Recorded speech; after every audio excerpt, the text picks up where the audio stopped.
development database up to date, we just ran alembic upgrade head. And that would go to whichever one of these is the latest revision and make sure that our Postgres instance matched whatever that is. In our production database, because in our production database, it's going to be no different. We're going to just run alembic upgrade head on our Heroku instance, and that's going to ensure that our Postgres database gets updated to our latest schema. And because we've checked all of these files into Git, because all of the alembic folders was added to Git as well, that then our Heroku instance has access to all of our revisions. And so when we run Alembic can keep track of all of those changes as well in our production server. And it's important to understand that we never run Alembic revision on our production server. We only run Alembic revision on our development server when we're staging out these changes. In our production server, whenever we want to push out those changes, we just do a git push. So we push out the code, all of our code changes, as well as all of the Alembic revisions to our production server, and we just run an Alembic upgrade head. It's as simple as that. So let's do that now. The first thing that we need to do is we got to figure out how do we actually run a command in our Heroku instance. I think your first guess is probably going to be, do we add another line into this proc file that we can kind of call whenever we want to? Not exactly, although maybe you can do that. But if we go back to our tutorial and go to start a console, we can run a specific command on our Heroku instance by doing Heroku run and then the specific command that we want to run. So let's try that out. And you can even drop into the bash shell. So there's a lot of flexibility, but we're going to just do a Heroku run. And then we want to provide the command that we want to run. I'm going to put it in quotes. I don't remember if it's a requirement to put it in quotes, but I'm going to do that just in case. So we'll do Alembic upgrade head. All right. And you see that it's running that command right now. And take a look at the logs, right? You can see that not only did it get our Postgres instance up to the latest revision, it has all of the other incremental steps added in as well. So we can roll back to any of them just like we did in development. And if we go back to pgadmin, I'm going to just refresh tables. And if we go to our tables, you can see that we have all of our tables here now. And just in case, because I believe we crashed our application maybe when we tried to, create a user without having a Postgres database or table set up, I'm just going to do a Heroku PS restart again, just to restart the instance, just in case. And now I want to go back to here, and we're going to just go back to the root URL to see if that works. And that works. That's perfect. We'll go back to docs. We can see that that works. Now let's try to create a user. And so I'll do try it out. And I don't even feel like changing any of these values. Technically, these should still work. So let's just try that. And we got a response back. And look at this. We got a 201, and we can see the user that was created. So it looks like our application was now successfully able to access our database. If we go into the users table, right click on this and just do a view, edit all rows, we can see the one user that we created. All right, and so that's pretty much it. We've successfully deployed our application. The last thing that I want to show you guys is how do we push out changes to our application?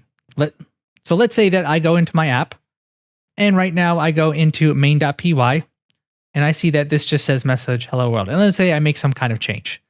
And let's say I just add a whole bunch of exclamation points or something. Just keep it simple, just to show you guys, regardless of what change you make, the steps are going to be identical. So we make some changes.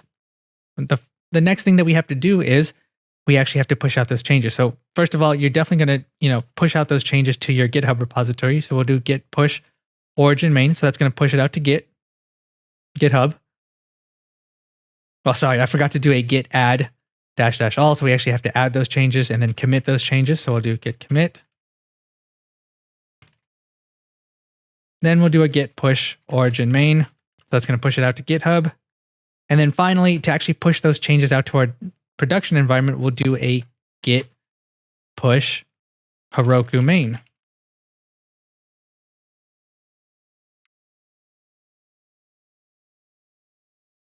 All right, and so that's pushed out now. And if we go back to our application, I'm going to go back to the root URL. And we can see that we now have the extra exclamation points. So we have successfully pushed out our changes. All it took was just one simple command. And keep in mind that if you make changes to your code, that's all you have to do. However, if you make changes to your database, so you go into Alembic and you create a new revision, then we have to follow the same exact steps. But on top of that, we have to do the Heroku run Alembic, upgrade head so that we actually push out those changes to the Postgres instance. But there you guys have it. You have successfully deployed the application that we have spent building the past couple of days. And so feel free to show this off to your friends and family. Feel free to make as many changes and modifications, really start to play around with it. Try to expand on the functionality of our application and just keep learning, I guess. For the second method of deployment, we're going to see how we can deploy our application on an Ubuntu server. And it's important to keep in mind that it does not matter where you host your Ubuntu server. You can run it on any of the major cloud providers, AWS, Azure, GCP. You can run it on DigitalOcean. You can run it on your local machine. Yeah, if you have VirtualBox installed on your computer, you can run it on Raspberry Pi. It doesn't matter. The steps are going to be identical as long as you run it on an Ubuntu server. Now, what we're going to do in this course is I'm going to show you guys how to deploy it on DigitalOcean, just because it's $5 a month. It's cheap. It's a fixed price. If you deploy it on AWS, then the price is it varies. And if you run it all month long, then it could spike up well past $5. So this is kind of the cheapest solution. But keep in mind, like I said, the steps are identical regardless of where you deploy.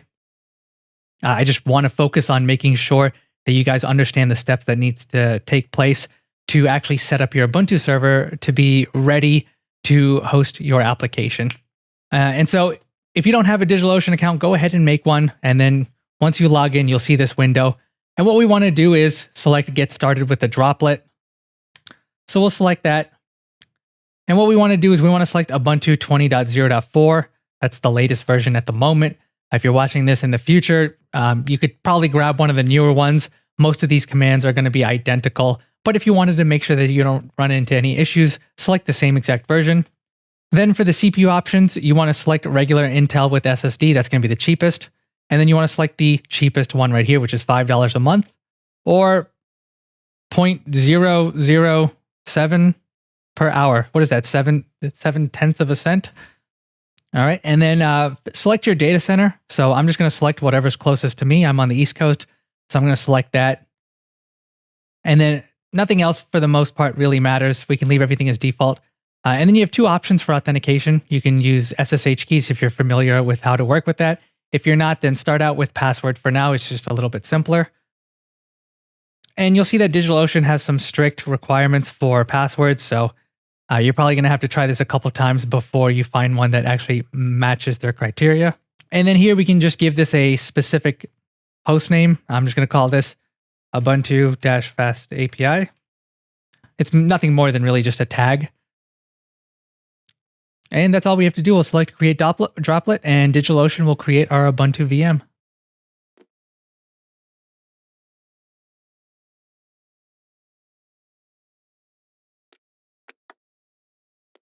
All right, and once the loading bar finishes, you should see a public IP. This is the IP that we're going to use to connect to our virtual machine. And so we'll take a look at how to connect to this in the next video. To connect to our Ubuntu virtual machine, we need to open up our terminal. So just search for terminal on Windows. If you're on Mac, you can do the same thing. Just search for terminal. And then on Windows, you can select command prompt. I installed another terminal, so I'm actually going to use that, but you can use this one as well. You can even use the built-in terminal within VS Code. It's all going to be the same thing. Okay, and to connect to a device, we have to use a protocol called SSH. So we do SSH, and then we have to provide the username that we want to connect to the device. And so this is going to vary depending on where you're deploying your virtual machine. On DigitalOcean, they're going to create an account for the root user. So this is like the most privileged user. This is where you can ultimately do anything with the device. You have unlimited access. So we're going to do SSH root @ and then you do the @ symbol, and then we provide the IP address. So I can just hover over this, select copy, and then paste it in here. And at this point, you'll get this, fingerprint message. So just hit yes. And then it's going to ask you for the password. So this is the password that we provided when we created the virtual machine. And at that point, we are now successfully logged in. And so you can, if you run ls, this is just going to print out the contents of your current directory. And so it looks like we've got one folder in our directory right here. But this is our Ubuntu virtual machine. And anytime you get a brand new Ubuntu virtual machine, the first thing that we want to do is we want to update all of the installed packages. So we want to make sure that it's up to date, right? It's just like installing any other operating system. And to run that, there's two commands that we want to run. So we do sudo. So this is going to give you, well, technically we don't need to run sudo because we're the root user, but if for some reason you're not the root user, then you always have to use the keyword sudo. So we do sudo apt update. And then the second command, we can do two and signs and say sudo apt upgrade. And then we pass in a -y flag. The reason we pass in the -y flag is because if you don't pass in this flag, what's going to happen is it's going to do a few things and then a prompt will come up where you actually have to hit yes. And I always hate having to hit yes. When you pass in the -y, you can let it run and then you can just go do something else, go get some coffee because it is a fairly long process. If you get this pop-up, it doesn't really matter what option you choose. You can say keep local version currently installed or install the package maintainers version. I'm going to select this one, but it shouldn't make a difference. So once all of those packages are up to date, we need to install a couple of extra packages.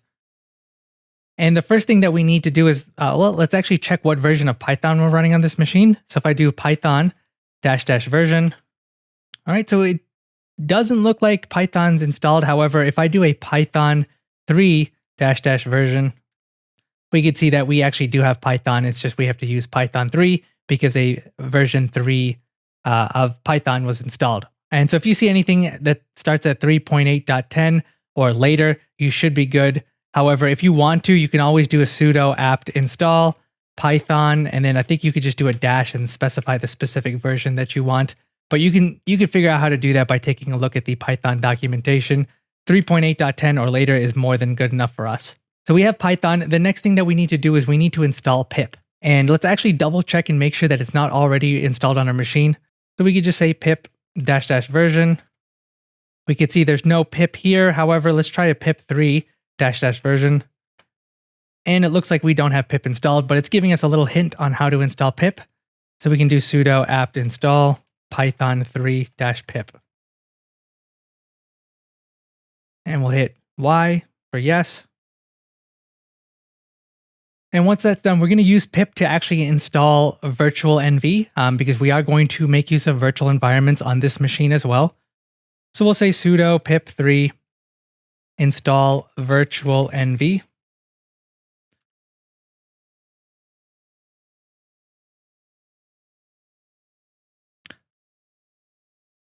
And so now we should be able to use the virtual environment command. The next thing that we have to do is install Postgres on this machine. So we'll run sudo apt install, and then the libraries that we need are PostgreSQL and PostgreSQL-contrib. And then we'll do a -y so that we don't have to hit yes. Okay, so we've got Postgres installed. How exactly do we connect to it? So what we're going to first do is before we try to connect to it from our local machine, I want to connect to it from the actual Ubuntu computer itself, the Ubuntu virtual machine. And so we're actually going to take a look at the CLI for accessing the Postgres database. And so the tool that we use to do this through CLI is called PSQL. Right? And we should be able to have access to it. So if you do PSQL - version, you should see that it should respond back with something. So that means PSQL is installed. And if I do a PSQL - help, it's going to show us the different flags that we can pass in. But the main flag that we want to pass in is the -u, so we can specify what's the username that we want to connect to. So let's say PSQL, then -U, and then our username. And we know that when we install Postgres, it's going to install a user on the database called Postgres. So that's what we always use to connect to it by default. And so we say Postgres. And if you want to, you can specify the specific database you want to connect to. I believe there's a flag. It might be -d. Yep, the database name. So you could technically say -d Postgres, but Postgres is going to be the default, so you can leave that off. And we're connecting to our local host, which is going to be the default as well, so we don't need to pass in that. And the port, we can also pass that in. The default is 5432, which is what it's running on. So we don't really have to touch anything else, and we're going to try and connect like this. So let's see what happens. All right, and we get this error. It says a PSQL error, fatal, peer authentication failed for user Postgres. So for some reason, it's saying peer authentication failed. And this is a special meaning, right? It sounds like a regular login failure, but it's not. And it's because Postgres, when you install it on Ubuntu, it has a special way of authenticating users by default. So when it comes to local authentication, and what I mean by local authentication is the Ubuntu VM connecting to the database itself. That's what a local authentication means. Whereas if I'm connecting from my Windows machine to the Postgres database on this Ubuntu VM, that is not considered local authentication. So since we are on the same machine that we're trying to connect to our database, Postgres considers this a local authentication. And on Ubuntu, we have a special configuration called peer authentication. Now, this is the default configuration for Postgres. And what peer authentication does is it actually takes the user that's logged in to the Ubuntu machine and it tries to log in as that user, essentially. So even though we pass in the -u flag, since I am technically logged in as the root user, all right, Postgres is going to error out because it will only allow a Ubuntu user called Postgres to be able to log in as the user called Postgres on the Postgres database. A little confusing, right? But it actually obtains the username from the Linux kernel. So whoever you're logged in as, that's the only person you can log in as. And so what we can do is, first of all, because this is the default configuration, Postgres understands that. So Postgres actually created a user on our Ubuntu VM called Postgres. So if you want to see the list of all the users on your Ubuntu machine, you can do a sudo cat /etc/passwd. And you can see all of the users that have been installed. And you can see that it actually created a user called Postgres on this machine. So I'm going to change that user. So we can do that by doing su dash and then the name of the user, so Postgres. Right? And notice how we changed to this specific user. And so now if I try to do PSQL -u Postgres, we can now log into the database. So if you see this, that means you're successfully logged into the Postgres database. And while we're logged in here, before we do anything else, because first of all, we're going to get rid of that peer authentication because I hate it, we want to create a password for our Postgres user. And to assign a password to this user, we can say \password, and then the name of the user that we want to assign a password to. So we're going to use the Postgres user. And then here we're going to provide our password. All right, and so now we should have a password. And I'm going to exit out of here. So to exit out of the Postgres console or terminal, whatever you want to call it, you just do / and then Q for quit. And then we're still logged in as the Postgres user. And so if you type in exit, it's going to take us back to the root user. There's going to be a few more things that I want to change to our Postgres installation.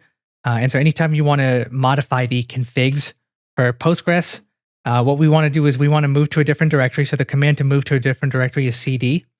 And then we specify the path to the directory. So we want to go to /etc. So generally any application you install on Linux or an Ubuntu machine, usually the configs for that package or that application is going to be in /etc. And then here I'm going to say Postgres /. And then if I hit tab, you can see that it's going to autocomplete. So you're going to specify whatever version of Postgres you ran. And so in this case, I have Postgres 12, but if you installed a version 13, then you would put in, it would be a folder called 13. And then we will go to main. And if I type in ls, we'll see all of the files that we have in this folder. And the two main files that we want to focus on are pg_hba_conf. So this is where we configure Postgres, as well as postgresql.conf. And so we're going to open up postgresql.conf. So I'm going to say sudo vi postgresql.conf. And we want to kind of scroll down. And we want to take a look at the connections and authentication section. And so if you take a look at the default configuration, we can see that under listen addresses, it's only going to allow localhost to connect to our database. That means only when we're logged into this Ubuntu VM can we then log in to this Postgres database. It is not going to allow me to take pgadmin on my Windows machine and connect to it remotely. And so I want to change this. And technically, you don't have to do this. But if you do want to be able to connect to it remotely, then you want to change these configs. And so I'm going to put this config, we're going to say listen_addresses equals. And then here you would provide the IP addresses. And so, if you wanted to only be able to connect to this database from, your office, then you would put the IP address or domain name of your office. If you want to allow all IP addresses to connect to it, you would just do a star. So that's what I'm going to do. It's going to allow me to connect to this regardless of what computer I'm on or where I am on the network. However, it generally, when it comes to best practices, you want to really narrow down the scope of the different IPs and domains that can access your database, because that's the most important part of your application. You want to make sure it's as secure as possible. All right, so we'll save this. That's the only change we need to make in this file. Then the next file that we need to change is pg_hbaconf. So we'll do the same thing, sudo vi pg_hbaconf. And we're going to scroll down. And we're going to take a look at our default configuration. So I did mention that when we connect locally, it uses a peer authentication. So you can see that for local connections, and I forget what the second column is if we actually scroll up. Well, I got to go up. Actually, let's see what the second column is.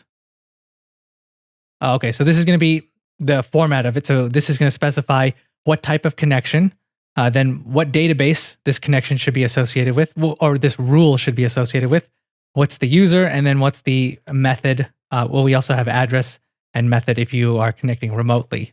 So we want to change this. So we want to say for local users, regardless of what database they connect to and what user they connect as, we want to make sure that we do not use peer authentication. We use regular password-based authentication, which is MD5 in this case. And so here, we're just going to change this. So this is saying for any database, this rule is going to apply. For the user Postgres, we're going to say, instead of peer, we want MD5 like we have here.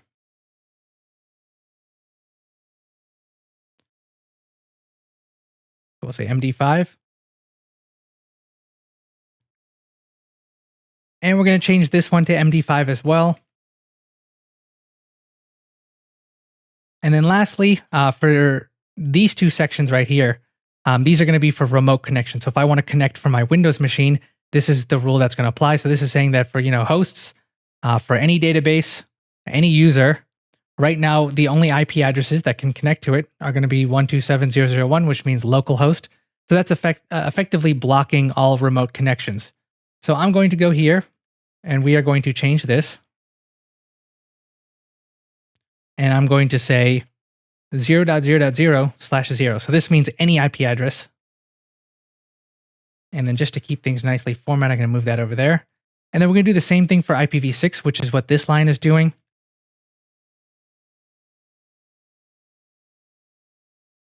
And I'm going to say this. So this is the syntax in IPv6 for saying any IP address. And that should be all of the config changes that we need to make. And so I'm going to exit out of here and make sure to save it. All right. And at this point, you probably think the changes have been made. However, generally, when you change any configuration file, you actually have to restart the application for the changes to take effect. And so to restart an application, you do systemctl restart, and then the name of the application. So this is going to be PostgreSQL.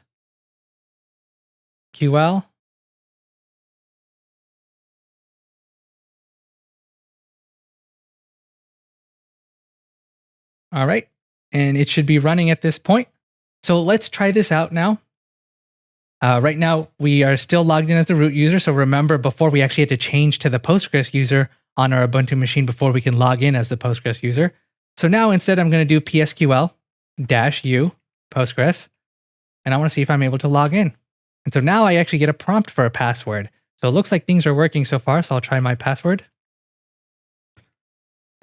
And now we are successfully logged in to our Postgres database. That's perfect. Now let's actually try to connect to it using pgadmin. And so pgadmin, I've got my local machine, which is right here. If I want to add a new machine, I'm going to right click on servers. We're going to select create server. Give this a name. I'm going to call this fast API-prod. Call it whatever you want. Connection details. Here we're going to provide the IP address. So I already forgot what's the IP address of our machine. We logged in 134.122, whatever that is. We're going to provide this. That's the default port. That's the user we're going to connect as. And then if we want to, we can put in a password here as well. All right, and now we are successfully logged in to our production database. If I open this up, take a look at the databases, we just have the one default database that always gets installed. Till now, we've done everything as the root user, and it's generally frowned upon in the Linux world, regardless of what flavor of Linux you're using. It could be Ubuntu, CentOS, Red Hat. You generally don't want to be logged in as the root user because it opens the door for potential security vulnerabilities, and it opens the door for you to potentially break your machine. And so what we're going to do is we're going to create another user.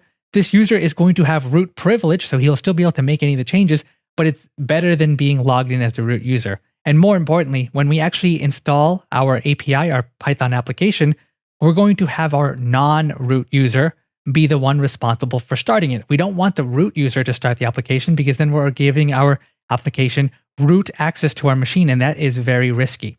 So instead, we want a non-root user to start our API.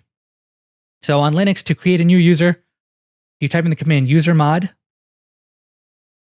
Sorry, not usermod. We do add user and then the name of the user. So pick any name you want. I'm going to do Sanjeev in this case, but you can name it like Fast API or whatever you want. And then it's going to ask you for a password. So put whatever password you want. And then you can provide your name, but none of that really matters. And just hit Y here. And so we've now created a user. And what we can do is, if you want to, you can do a su dash and then Sanjeev. And then it's going to move you to the Sanjeev user. Or what you can do is you can exit out of this connection and then exit out of here altogether. So now we're back on our local machine.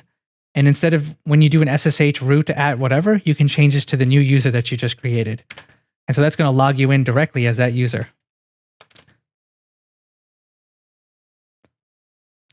Now, this user by default doesn't have root access. So if I try to do, sudo apt upgrade,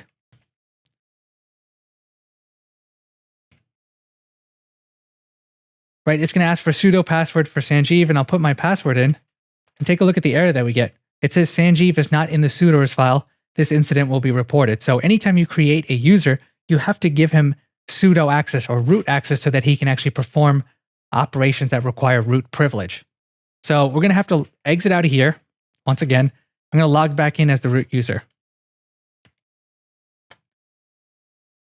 And to give a user root access, we run the command usermod, and then we pass in the flag -a and then capital G. Make sure it's capital. And we say sudo and then the name of the user. So I created a user named Sanjeev. So I'll just put that in. And so at this point, the user Sanjeev has root access. So let me exit out of here again, and we're going to connect back as the user Sanjeev. And so now I'm going to run sudo apt upgrade. And so if I try that, put my password in, you can see the command run. So we now successfully have root access. If you type in pwd, this is going to tell you the exact directory that you're in. So I'm in a folder called /home/Sanjeev. So whatever your username was created as, right, your default home directory is going to be /home and then your username. And so while you're in your home directory, and if you don't know how to get to your home directory, you could just say cd and then tilde. So that's going to take you to your home directory, or you can do cd/home and then your username. That's going to take you here. Whoops. All right, so once you're in your home directory, what we're going to do is we're going to create a folder for our application. Technically, you can put this anywhere on your machine. I'm just going to put it in my home directory. So I'm going to call this folder app, or we could call it Fast API. It doesn't really matter. So I'll say mkdir. This is the command to create an app. Create a directory. I'm going to call this app. And then to move into that app, we do cd app. And within this folder, what we're going to do is just like we did on our local machine, we're going to create a virtual environment. So I'm going to say virtual env, and then we'll call our virtual environment venv. All right. And then if I do an ls minus LA, let's just make sure I created the virtual NV folder. Then to activate our virtual environment, we'll type in the command source. Then we go into that folder, the bin folder, and then the activate file. All right. And then we should see this little nugget right here. So this is going to let us know that we are currently in a virtual environment. And if you ever want to get out of the virtual environment, you can just say deactivate. Within our app directory, we're going to create another folder called source. So this is going to contain all of our source code. So we'll cd into the source. And now what we're going to do is we're going to copy all of our code onto this machine. And so how do we do that? Well, since we already have it stored on GitHub, all we have to do is just go to the URL for our repository. So this is my repository that I created. This is the main one called FastAPI-course. This is public, so any of you guys can access this. But you're going to go to your specific repository. And once you get to the repository, this is going to be the URL. Or you could just select code right here